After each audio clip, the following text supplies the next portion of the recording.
Qui se cache vraiment derrière Makeup by Mario, la marque qui a explosé en 2020? Quels produits méritent absolument votre argent et lesquels sont des vrais flops? Pour commencer, vous savez que j'aime bien toujours vous donner un petit peu de contexte sur le fondateur de la marque quand je vous fais des full face. La marque Makeup by Mario est une marque qui a été fondée par Mario Dedivanovic, si je le prononce correctement. Mario est un jeune homme qui a tout simplement commencé sa carrière chez Sephora. Il était maquilleur, conseiller de vente à Manhattan. Il est d'origine albanaise et il a une très grande famille. Je sais que la famille est vraiment très importante pour lui et je le sais de sources sûres qu'il est vraiment très proche de sa famille, puisque figurez-vous, petite anecdote, qu'il y a à peu près un an, j'ai rencontré une personne de sa famille vraiment très proche de lui. Je vais pas en dire plus parce que voilà, je pense que c'est important que je respecte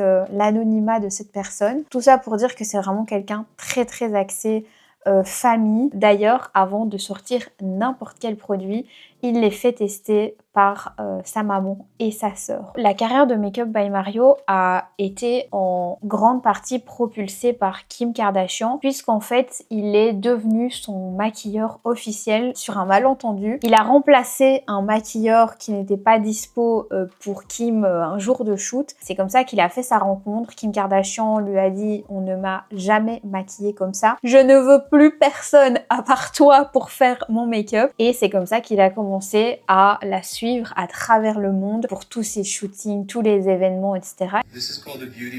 Ils travaillaient vraiment pratiquement tous les jours ensemble. C'était vraiment devenu son maquilleur attitré. J'ai testé pratiquement l'entièreté de la marque Makeup by Mario. Il y en a certains, ça fait vraiment un moment que je les ai. J'ai eu le temps de vraiment bien les tester et je vous avoue que maintenant, j'aime bien faire les vidéos full face de cette façon-là parce que ça me permet vraiment de prendre du recul sur les produits, leur utilisation et ensuite de vraiment vous donner mes recommandations qui ne changent plus. Makeup by Mario n'a pas de base. Je sais qu'il adore vraiment les fans de la crème de jour, il me semble, de la marque Tatcha, mais je n'ai pas cette crème. Moi j'ai mis la Ambriolis aujourd'hui, puisque je sais que c'est aussi une base qu'il aime bien et qu'il a déjà utilisée dans certaines de ses vidéos. J'ai trouvé ça bizarre qu'il n'avait pas de base dans sa collection, donc peut-être que ça arrivera à un moment donné. En tout cas, des fonds de teint, il en a deux. J'ai acheté celui-ci il y a à peu près peut-être 6 mois et à la rentrée, il a sorti un nouveau fond de teint. Celui-ci, c'est le fond de teint que je porte aujourd'hui. La différence entre ces deux fonds de teint, elle est pas très claire selon moi, dans le sens où ils s'appellent tous les deux les Surreal Skin Foundation, sauf que celui-ci, c'est le classique et celui-ci, c'est le fini naturel. Celui-ci est plutôt pour les peaux normales à sèche, alors que celui-ci conviendrait plutôt pour les peaux normales à grasses. Le truc, c'est que c'est pas par exemple comme un fond de teint Yves Saint Laurent où vous voyez clairement la différence entre ça et ça. Là, la différence, elle est claire. Celui-ci, il a un rendu plutôt mat, celui-ci il a un rendu plutôt lumineux. Ceci, c'est pas du tout la même chose dans le sens où celui-ci a un rendu très lumineux, mais surtout, je le dis honnêtement, hein, très gras, très crémeux, mais pas crémeux dans le bon sens. Très honnêtement, celui-ci, je ne l'aime pas du tout. Donc ça commence un peu mal la vidéo, mais promis, après il y a des cool trucs. Je trouve le rendu sur la peau extrêmement moche. Ça vient pas du tout lisser le grain de peau. Il est très gras, il se sent quand vous le poudrez. Vous avez l'impression qu'il n'est pas rentré dans la peau, qu'il n'a pas fusionné avec la peau. Et c'est vraiment ça que je lui reproche. Celui-là, je ne vous le recommande pas du tout, peu importe votre type de peau. En revanche, celui-ci que j'ai acheté il y a vraiment peut-être 15 jours, je le trouve vraiment mieux. Je peux pas vous dire qu'il rentre dans mon top 5 parce que ce serait faux. Dans le sens où pour moi, en termes de tenue, et ça vaut aussi pour le produit dont je vais vous parler juste après, malheureusement, il y a beaucoup mieux sur le marché pour ce prix-là. Il est très joli, vous allez le voir sur les images, le rendu est vraiment naturel, lumineux, rien à voir avec celui-ci qui est vraiment vraiment horrible. Il est plus fin, donc évidemment, il est plus facile à fusionner avec la peau, mais je trouve qu'il marque quand même beaucoup. Vous voyez, là, ça fait peut-être 3 heures que j'ai le make-up, 3-4 heures. Il marque les sillons, il marque un petit peu aussi le menton. C'est quand même celui que j'ai aujourd'hui. Je trouve que j'ai un joli maquillage, mais selon moi, c'est pas un produit, ni celui-ci, ni celui-ci, et du coup, on y vient, ni celui-ci non plus, l'anti-cerne. C'est pas des produits qui ont une bonne tenue, selon moi. C'est un anti-cerne qui peut être aussi utilisé comme correcteur, qui contient de la caféine et qui donc est censé lifter, vraiment illuminer le regard, corriger évidemment la cerne. Je suis déçue de cet anti-cerne. Je n'ai pas de problème au niveau des cernes, du contour de l'œil. J'ai pas un contour de l'œil extrêmement sec. Je n'ai pas de cernes, de rides apparentes. J'ai vraiment un cool contour de l'œil, vraiment. Et sur moi, c'est vraiment pas fameux. Donc j'ose pas imaginer sur les personnes qui ont vraiment des cernes à camoufler, des petites rides d'expression, etc. Ça file énormément. Il est censé contenir aussi une technologie auto-fixante. Je vous avoue que je vois pas de quelle technologie on parle, puisque pour moi, il ne se fixe à aucun moment. J'ai beau le laisser sécher, ne pas bouger, etc. le temps que le produit se fixe. Même avec de la poudre, ça bouge. Donc voilà, je ne vous le recommande pas non plus, cet anti-cerne, malheureusement. On va continuer cette vidéo avec les pinceaux. Pour moi, les pinceaux, il n'y a rien à dire. Vraiment, ils sont géniaux. J'en ai 2 et je peux vous dire que celui-ci, c'est le F4. Depuis que je l'ai, il y a peut-être 6 mois, il n'a jamais quitté ma trousse. Vraiment, dès qu'il est sale, je le relave, je le reprends. Et pour moi, c'est vraiment le meilleur pinceau. Et je pense même qu'il a ouvert un petit peu, peut-être que je me trompe, mais j'ai l'impression qu'il a ouvert un nouveau monde de pinceaux comme ça à double embout, bronzer, blush. Ce que j'adore dans ce pinceau, c'est que je peux appliquer à la fois mon bronzer crème et mon bronzer poudre avec celui-là. Je repasse dans un, dans l'autre. Je fais un petit peu comme ça pour enlever la poudre. Si je veux reprendre de la crème, j'estompe. Il ne fait jamais de traces. Il est exceptionnel. Et alors celui-ci pour le blush crème et le blush poudre, il est parfait aussi. La qualité du poil est exceptionnel, il ne bouge pas. Regardez, ça c'est l'autre côté. Bon, je suis désolée, ils sont un peu sales, mais c'est parce que je l'ai encore utilisé aujourd'hui. Vraiment, je pense que de toute cette vidéo, et pourtant il y a d'autres choses que j'aime beaucoup chez Makeup by Mario, de toute cette vidéo, s'il y a bien un produit que je peux vous recommander, c'est celui-ci. C'est mon produit préféré dans la marque Makeup by Mario, pour vous dire. J'ai aussi celui-ci qui est le F2, que je trouve vraiment sympa quand vous avez envie vraiment de faire par exemple un contouring un petit peu plus marqué, ou alors que vous voulez justement, du coup avec cet embout là, vous faire, vous savez, ce blush un petit peu plus diffus. Vous pouvez aussi appliquer du bronzer avec ce côté là, ou appliquer le contouring puis l'estomper.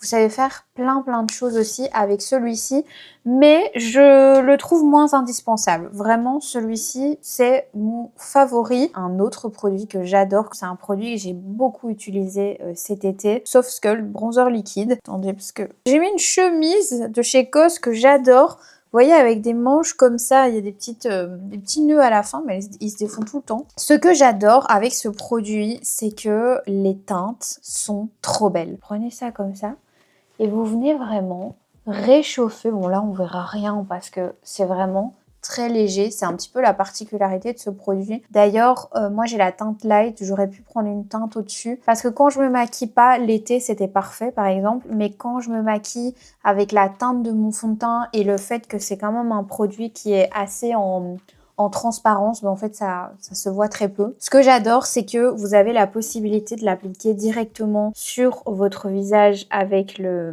l'embout comme ça. Et une idée de maquilleur, évidemment, c'est ça qui est trop bien avec ce genre de marque. Il a pensé à faire ceci, un format pompe que vous pouvez directement presser sur la main et du coup pouvoir vraiment en prélever à votre guise, faire des mélanges, etc. C'est un produit que j'aime beaucoup. Je pense que c'est mon deuxième produit préféré de la marque parce qu'il a ce rendu tellement naturel. C'est vraiment un sérum bronzant, vous voyez ? La texture est tellement légère, ça ne colle pas et ça se fond dans la peau. Contrairement à ces fonds de teint et anti-cernes, t'as pas envie de nous faire un fond de teint ou un anti-cerne sur cette base-là plutôt que ce qu'on a. C'est un produit que je recommande aux personnes qui sont un petit peu à tâtons par rapport aux produits liquides, aux produits crèmes, qui ont un peu peur de se rater ou qui n'ont pas encore trop la technique. Ça va vraiment pas vous faire de traces. C'est une jolie couleur. Vous pouvez en mettre autant que vous voulez. Vous serez jamais orange. Et surtout, sans fond de teint, c'est très très beau. Vous pouvez vraiment en appliquer sur la main.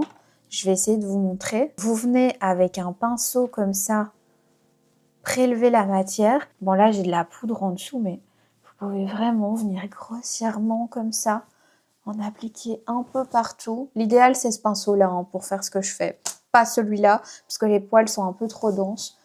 Vous voyez, pour les personnes qui veulent vraiment juste venir réchauffer. Et j'ai oublié, mais c'est vrai que ce pinceau-là, il est cool aussi pour appliquer le fond de teint, vous voyez, en rond, de manière hyper diffuse. Ou de la bébé crème, par exemple. C'est vrai que pour ça, cet embout-là, je l'utilise souvent. Alors, qu'est-ce qu'on a ensuite? On a la poudre fixatrice qui est honnêtement dans mon top 5 produits préférés. C'est une poudre qui est assez fine. Ce que j'aime bien, c'est qu'il y a pas mal de teintes dans la gamme. Et moi, vous le savez, j'aime bien quand il y a une petite teinte légère. Regardez le glow que le produit m'a fait et pour autant ça ne colle pas du tout.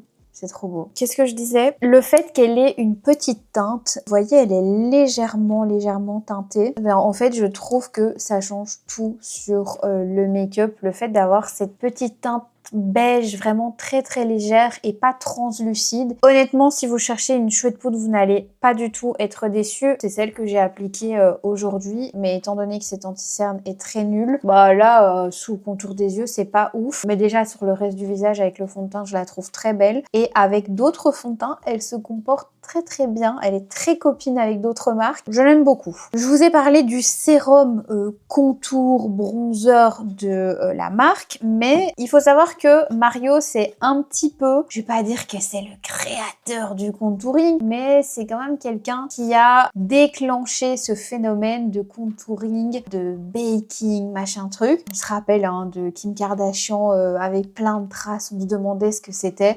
Bah, c'était son maquilleur de l'époque qui est maintenant millionnaire. Donc évidemment, il y a pas mal de produits de contouring sous plusieurs formes parce que je pense que pour lui, c'était important d'avoir plusieurs textures en fait à proposer tout simplement au public. Et donc actuellement, il y a 3 types de manières de sculpter, bronzer le visage dans la marque. Donc la première, je vous en ai parlé, le sérum sculptant bronzant. Le deuxième produit, c'est le Soft Skull Skin Enhancer. C'est un bronzer crème, tout ce qu'il y a de plus classique. Honnêtement, c'est un chouette bronzer. Encore une fois, les teintes, mais ça vraiment, j'insiste. Et c'est selon moi le point fort de la marque, c'est les couleurs. De n'importe quel produit, la teinte est sublime. Je le répète, c'est je pense que c'est la plus belle teinte de bronzer que j'ai à l'heure actuelle dans ma collection parce qu'en fait, il n'y a aucun sous-ton orangé dedans. Et c'est ça que j'adore. Et le dernier format que moi j'ai en tout petit, c'est le bronzer en stick. Les couleurs, encore une fois, sont magnifiques. Vous savez, il a un côté un petit peu plus, je vais pas dire sec parce que c'est pas exactement le terme. Quand vous l'appliquez, vos cheveux, ils collent pas, vous voyez. C'est ça, c'est vraiment ce que j'aime dans un bronzer. La formule, la couleur. Oh, quand j'en aurai plus, c'est sûr que je l'achèterai en grand format. Tout comme le bronzer en crème, il a également sorti les blushs en crème. Moi, j'ai donc 2 teintes, la Beverly Blushing et la Perfect Pink. Ils font partie de mes plus beaux blushs. Je sais pas comment vous expliquer, mais ça c'est vraiment selon moi le génie de Make Up by Mario. Même s'il y a certaines textures que je trouve pas exceptionnelles ni révolutionnaires, je vais quand même acheter les produits parce que les couleurs sont tellement jolies. Il n'y a pas de sous-ton trop orangé. Ça va avec absolument n'importe quel combo lèvres, n'importe quel make-up des yeux. J'ai fait vraiment vite fait make-up des yeux avec palette pour les yeux, faut qu'on en parle aussi. J'ai l'impression que n'importe quelle couleur de blush et de bronzer et de palette pour les yeux et de blush poudre et de bronzer poudre a été faite pour être mélangée avec plein d'autres trucs. Tout est vraiment canon. Les couleur des produits, c'est ce que je préfère. Vous le savez, moi, dès que c'est un peu trop gras, ça me saoule. Là, pour le coup, c'est vraiment bien. J'ai rien à dire. Il a aussi fait des blushs en format stick. Et ceci, au niveau de la formule, on est vraiment sur la même formule que le bronzer dont je viens de vous parler. Franchement, ce petit set là, il m'a pas coûté très cher et je pense que je vais aller très très longtemps avec. Je vous le recommande mais à 2000%. Et je voulais vous montrer, même si du coup on va pas être dans l'ordre, mais bon c'est pas très grave, ce que j'ai trouvé incroyable. Regardez-moi ça, il a sorti les blushs qui vont avec les gloss. Comment faire comprendre à une marque que c'est la chose la plus cool sur terre quand ils font ça? J'adore, vous n'avez pas à réfléchir quel combo lèvres vous allez mettre, qu'est-ce qui va aller avec le blush, machin, vous mettez juste un crayon pour les lèvres, votre petit gloss, le blush, c'est bon, vous savez ce que vous allez mettre. J'adore, je pense que c'est un des trucs que je préfère dans la marque. Le seul petit bémol selon moi, c'est que les gloss ont tendance à être un peu patchy, enfin je sais pas comment dire, ils ont tendance à filer en fait dans les petits plis de la bouche. C'est pas hyper choquant, mais je trouve ça quand même dommage parce que c'est quand même des gloss qui ont un certain prix. C'est un petit peu comme le fond de teint et l'anti-cerne finalement, ils n'ont pas une bonne tenue. Honnêtement, c'est pas non plus horrible, faut vraiment se rapprocher pour le voir. Mais par rapport à d'autres gloss, c'est vrai qu'en termes de tenue, c'est peut-être pas les plus efficaces. Maintenant, je vous avoue que pour moi, c'est pardonné parce que étant donné qu'il y a les blushs qui vont avec, bah j'adore les combos quoi, je trouve ça trop trop beau. Je pense qu'on peut revenir un petit peu sur les produits poudre puisque je vous ai présenté du coup la poudre fixatrice, mais il y a également les produits poudre en bronzer et blush. Si vous cherchez un beau bronzer, il est vraiment vraiment très très bien. Je vous le dis tout de suite, il n'a rien de fou en termes de texture, en termes d'innovation, mais encore une fois, la couleur est parfaite. Je n'ai rien à dire, c'est un bronzer qui va vraiment venir bien bronzer ma peau sans la rendre orange. Et donc, c'est pour ça que j'achète. Je vous le recommande aussi. Concernant les blushs, j'en avais acheté 2. Et encore une fois, je vais souvent me répéter dans cette vidéo, regardez ces couleurs. Est-ce que vous les trouvez pas hyper ennuyantes? Est-ce qu'on se dit pas, moi j'ai envie d'un rose pétant, d'un rose bébé, d'un rose je sais pas quoi? Là, on a clairement l'impression qu'il manque de saturation. Et pourtant, ils font partie de mes blushs préférés. Encore une fois, comme le bronzer poudre, ils n'ont rien de particulier en termes de texture, en termes d'innovation. Mais les couleurs sur la peau, mamma mia, c'est juste magnifique. Là par contre, je commence à avoir beaucoup de produits sur mon visage. Mario, j'ai vraiment l'impression qu'il a débloqué quelque chose dans ma compréhension du maquillage. C'est que c'est pas parce que c'est beau dans le packaging que c'est beau sur votre peau. Et moi, j'ai toujours cette déception avec les blushs roses, vraiment rose bébé finalement. J'arrive jamais à avoir l'effet escompté et parfois je trouve même pas ça super beau en fonction des marques. Et bien franchement, chez Makeup by Mario, les teintes, elles payent vraiment pas de mine. On n'a pas du tout envie de les acheter. Je sais pas si vous ressentez la même chose que moi, mais c'est vraiment tout ce qu'il y a de plus banal. Et pourtant, c'est sublime. Il est trop fort avec la colorimétrie, les sous-tons de la peau, tout ça. Pour moi, c'est vraiment ça, sa zone de génie. Et enfin, on a un petit produit que j'ai acheté il y a pas si longtemps que ça parce que j'ai vu une vidéo de Charlie. Il parlait de comment on peut appeler ça? Poudre éclatante pour la peau. C'est un espèce de bronzer highlighter qui va venir illuminer, bronzer, que vous pouvez mettre sans rien appliquer d'autre. Eh bien, c'est vraiment pas mal ce petit truc. Pour le coup, ça c'est vraiment innovant, je trouve. Vous voyez, c'est vraiment divisé en 3. Ici, vous avez un espèce de blanc irisé. Ensuite, vous avez un doré un petit peu plus chaud. Et ensuite, vous avez l'équivalent, je pense, d'un bronzer poudre. Et donc, vous mélangez tout ça, vous venez l'appliquer sur votre visage. Je vais pas le faire parce que là, déjà, si je pouvais estomper ça, ce serait pas mal. Si vous n'aimez pas l'highlighter, mais que vous avez quand même envie d'avoir ce petit glow, ce côté un peu glowy, par exemple, si vous avez la peau grasse aussi, et que voilà, vous savez pas mettre des bronzers irisés, des blushs crème qui brillent, machin truc, eh bien, ce genre de produit, c'est vraiment ce qu'il y a de mieux. Et en fait, je vous avais déjà présenté dans une vidéo Hourglass, je sais pas si vous vous souvenez, un produit qui lui ressemble énormément. Est-ce que vous vous souvenez de ce produit? Ça, c'est un petit peu le même principe, sauf que celui-ci, il y a du bronzer à l'intérieur Et donc, au lieu de juste apporter ce glow sans aucun effet matière, je tiens vraiment à le préciser, parce que c'est vraiment la caractéristique numéro 1 de ces produits. En plus d'illuminer la peau, il va venir la bronzer. Maintenant, faut pas en mettre de trop parce que pour le coup, ça marque vraiment beaucoup. Contrairement au Hourglass où celui-là, vous pouvez vraiment repasser plusieurs fois. C'est vraiment un fini très naturel. Voilà, si je peux un petit peu vous faire un comparatif. On va maintenant passer aux yeux. Et pour les yeux, eh bien, j'ai 4 produits à vous montrer. Le premier, malheureusement, c'est un flop. C'est un crayon pour les yeux. Quand je l'ai vu celui-ci sur le site, je me suis dit, mais il me le faut. Il a l'air exceptionnel. Tac.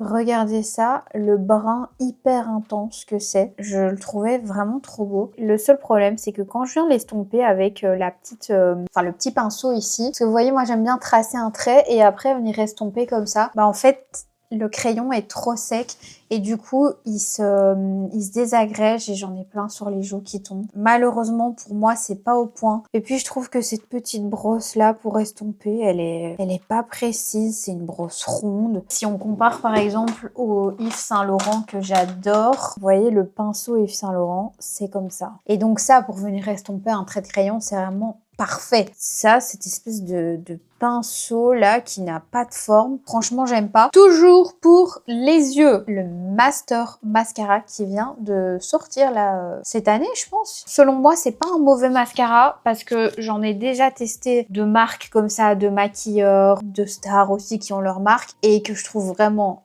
excessivement nul. Pour le coup, celui-ci, il est pas nul, mais par contre, vous pouvez avoir un rendu similaire, voire même meilleur dans d'autres marques comme L'Oréal ou Maybelline qui font des excellents mascaras moins chers. Moi, je l'ai toujours dit, honnêtement, les mascaras, c'est vraiment pas le produit dans lequel je vous recommande d'investir. Mais à chaque fois qu'il y en a un qui sort d'un maquilleur ou d'une marque vendue chez Sephora, je me dis, il faudrait quand même que je le teste parce que si ça se trouve, il est vraiment bien.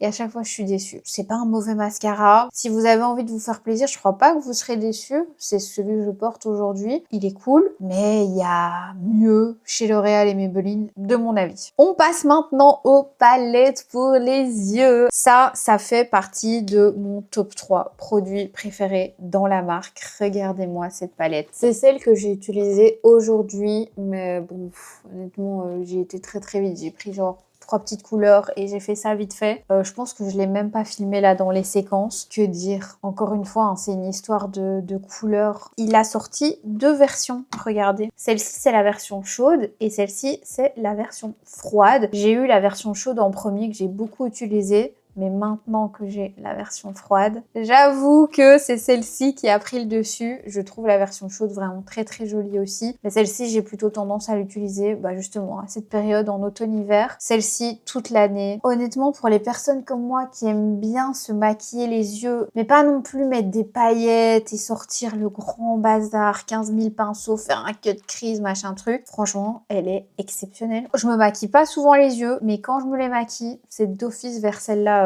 que je vais. Et ce qui est rassurant avec cette palette, c'est qu'en fait, peu importe le make-up que vous avez fait sur votre visage, vous n'aurez pas l'impression que ça ne matche pas avec le teint. Je sais pas si vous voyez ce que je veux dire. Moi, il y a souvent eu des palettes où il y avait une teinte prédominante dans la palette, par exemple du rose. Je me maquillais les yeux et c'était pas genre rose pétant, c'était vraiment légèrement rose et je me disais mais en fait j'aime pas, ça va pas avec mon blush. Pourquoi j'ai mis ce fard là de transition? Il est un peu trop mauve, il est un peu trop rose, il est un peu trop orange. Avec ça, vous n'avez pas du tout ces questions-là à vous poser. Ça va vraiment avec tous les make-up parce que ce sont des tons froids qui sont très neutres. Moi, j'adore utiliser le petit blanc en coin externe, le petit noir pour faire un petit trait fumé en ras de cils. Tout ceci en fard de transition exceptionnel. Bref, c'est des palettes que je vous recommande, mais les yeux fermés. Moi, j'ai quand même une peau claire, donc je dois avouer que j'aime quand même un peu moins les sous-tons chauds chez moi depuis que j'ai essayé les sous-tons froids. Mais si vous avez une peau plus foncée que moi, foncez sur celle-là aussi. De toute façon, les deux sont canons parce qu'elle en vaut vraiment la peine aussi. Elle est sublime. Je suis persuadée que si vous investissez dans une des deux, ça vous suivra toute votre vie. Vraiment. On va maintenant passer aux lèvres. Alors, je vous ai déjà parlé des gloss qui ont les mêmes couleurs que les blushs dans la gamme. Moi, j'en ai que 2, mais évidemment, il y a plein de couleurs. j'adore. Hein. Donc vraiment, n'hésitez pas à aller voir. Je vous mettrai évidemment tous les liens dans la barre d'infos comme à chaque fois. Donc il y a encore quelques produits lèvres dont je vous ai pas encore parlé. Les premiers, c'est les brillants à lèvres. Malheureusement, j'ai pas du tout le coup de cœur. Les couleurs sont sublimissimes. C'est les couleurs Kimka. Autant ceux-ci, ça va. Autant ceux-ci, ils filent dans les plis de la bouche. C'est vraiment trop quoi. Là, pour le coup, c'est pas possible de porter ces produits. C'est une catastrophe. Donc ceux-là, je vous les recommande pas, même si les teintes, c'est vraiment dommage parce que les teintes sont sublimes. Et si vous vous demandez la différence, en fait, ceux-ci, c'est des glosses qui sont vraiment très pigmentés. Là où ceux-ci, c'est plus des glosses en transparence, comme on trouve un petit peu partout. Ça, je trouvais que c'était vraiment une belle innovation parce que c'est rare d'avoir ce côté aussi glossy et en même temps pigmenté. Ah, c'est trop moche par-dessus, c'est pas grave. Je viens à peine de l'appliquer que je sens déjà que c'est en train de filer. Et alors autre chose, il faut vraiment faire attention à ce qu'il n'y en ait pas sur les dents parce que à chaque fois que je les porte, ça m'arrive. D'ailleurs, j'ai arrêté pour ça aussi. T'en as de partout, il y en a sur tes dents, enfin ça ressemble à rien. Je sais pas pourquoi, j'ai ça aussi avec les Love Shine de Yves Saint Laurent. J'ai l'impression que ça n'adhère pas complètement à la bouche. Encore une fois, c'est un problème d'adhérence. J'ai l'impression que c'est récurrent sur plusieurs produits dans la marque. Ça veut pas se fusionner avec les lèvres et du coup, à un moment donné, il y a un surplus qui vient sur les dents et j'ai beau l'enlever, ça revient à chaque fois. Donc c'est vraiment le produit qui bouge. Voilà, il y a un problème de stabilité. Donc voilà, ceux-là, vous pouvez clairement passer votre chemin. Malheureusement, ceux-ci aussi, ce sont les Plumping Lip Serum. À la rigueur, ceux-ci, vraiment en légèreté, genre en baume à lèvres, ça passe. Mais pareil, il file dans les plis. Il y en a sur les dents. Celui-ci, c'est un petit peu plus comme un baume à lèvres. Le packaging, il y a un problème aussi. C'est hyper juicy, hyper gras. Genre, il y en a vraiment de partout. Donc déjà, j'avoue que ça donne pas vraiment envie parce que pour aller mettre son doigt là pour le tourner, un peu flemme. Mais au-delà de ça, il est tellement crémeux que à la limite, le mieux c'est de le prendre sur la main et de venir en appliquer un petit peu sur les lèvres. Mais ça vaut pas la peine selon moi, honnêtement. J'ai vraiment pas le coup de cœur sur ces trucs. Franchement là, ces 4 produits, j'aurais pu économiser pratiquement 100 €. Voilà, c'est comme ça, c'est le jeu. Est-ce que vous voyez le gloss qui est en train de partir dans les plis? Il est magnifique, hein, mais voilà, c'est une cata. Par contre, ces rouges à lèvres en tube sont vraiment sublime. Enfin, des produits pour les lèvres que j'aime. J'ai oublié de vous parler du crayon aussi, qui est sympa, ma foi. C'est pas le crayon de l'année. Vous avez le petit truc pour estomper, ça c'est sympa. Mais j'ai pris une teinte un petit peu chaude qui est juste là. C'est celle que j'ai aujourd'hui. Bon là, on la voit plus. Encore une fois, en termes de tenue, il y a beaucoup mieux. Par contre, j'étais en train de vous parler de ces deux-ci. Ça, vous pouvez foncer. J'ai la teinte Erin dans la gamme Suède et j'ai la teinte South Shore dans la gamme satinée. Pour le coup, ceci, je trouve qu'ils ont une très bonne tenue. Moi, j'aime bien faire mon contour de lèvres. Ensuite, je viens légèrement tapoter et puis je mets un gloss par-dessus. C'est vraiment les rouges à lèvres nude par excellence. Les rouges à lèvres à la Kimka, quoi, tout simplement. Pour moi, ils sont vraiment équivalents à ceux de chez MAC. Et le dernier produit, le spray fixateur, eh bien, je l'aime beaucoup. Il est très cool. Je trouve qu'on voit la différence quand on l'applique et quand on ne l'applique pas. Par contre, il a tendance, un petit peu comme le Charlotte Tilbury, l'original, à laisser un fini légèrement satiné sur la peau. Donc si vraiment vous aimez les make-up hyper mat et que le spray fixateur, vous aimez l'utiliser justement pour matifier votre teint, c'est pas celui que je vous recommande. Mais si vous êtes à la recherche d'un fini naturel, en fait vraiment seconde peau, celui-ci va vraiment répondre à ces critères-là. Il vient vraiment bien mélanger toutes les matières et alors le pchit, un petit nuage, regardez ça. Le pchit, c'est très important. Donc voilà, c'est aussi un produit que je peux vous recommander. J'ai un peu une tête de folle avec tous les produits que j'ai appliqués là, ça fait un peu too much. Écoutez, je pense qu'on a passé toute la marque en revue. Je voulais ajouter un petit truc. Vous savez, quand j'ai commencé à m'intéresser à la marque Makeup by Mario, je me suis dit, punaise, c'est une marque qui est sortie il y a pas longtemps et il y a déjà tellement de produits. Vous savez, les marques en général, quand elles sont nouvelles, elles font 2 à 3 lancements par an. Vous avez peut-être 5, 10 références pour commencer. Makeup by Mario, quand il est arrivé, il y avait quand même beaucoup de produits dès le lancement. Et en fait, en me renseignant un petit peu, je me suis rendu compte que c'est une marque qui avait été lancée en 2020. Elle était prête à être lancée en 2020. Et donc, il a dû faire face à pas mal de problèmes par rapport à la pandémie et au fait que les gens ne se maquillaient plus. Il est vraiment arrivé dans la pire période pour le maquillage il y a 5 ans d'ici, presque 6 ans bientôt. Et donc je pense qu'il y avait quand même pas mal de produits au final qui étaient prêts depuis un moment et que c'est la raison pour laquelle il y a eu plein de produits d'un coup. Et moi, j'ai l'impression, et j'espère que je me trompe, que les gens sont peut-être un petit peu en train de se lasser de la marque dans le sens où il a vraiment tout sorti. Il y a déjà tellement tout dans la marque Make Up by Mario est très très nude. Moi j'adore, mais j'ai quand même l'impression qu'on revient à une tendance au coloré et je sais pas si Make Up by Mario a envie lui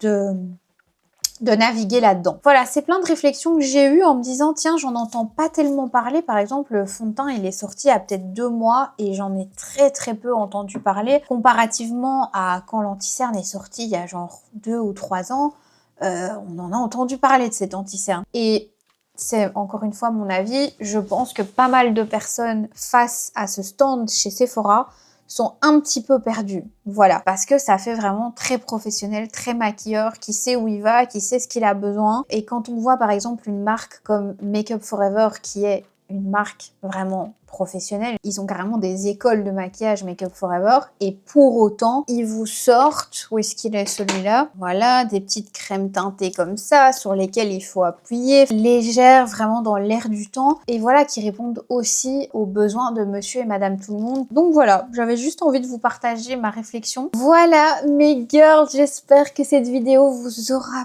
plu. J'ai l'impression que ça fait 1 heure que je parle. Je suis trop contente d'avoir filmé cette vidéo parce que ça faisait vraiment longtemps que je devais vous la tourner. J'ai oublié de vous parler d'un petit truc, ce sont les nouveaux fards à paupières, vous savez, en crème. Je les trouve excellents. Malheureusement, j'ai pu en tester un seul et la couleur ne me convenait pas chez Sephora parce qu'ils sont en rupture de stock. Mais honnêtement, vous pouvez foncer aussi parce que je les ai essayés sur la main et je les trouvais absolument magnifiques, faciles à estomper. Il y a plein de couleurs trop belles. Mais pour le moment, il y a plein de ruptures de stock. Donc voilà, j'ai pas su vous les mettre dans la vidéo. J'espère que ça vous aura plu. Moi, comme d'habitude, c'était un plaisir. Tous les liens sont dans la barre d'infos, vous le savez maintenant. Je vous fais des très gros bisous. Moi, et je vous dis à très bientôt pour une prochaine vidéo. Ciao!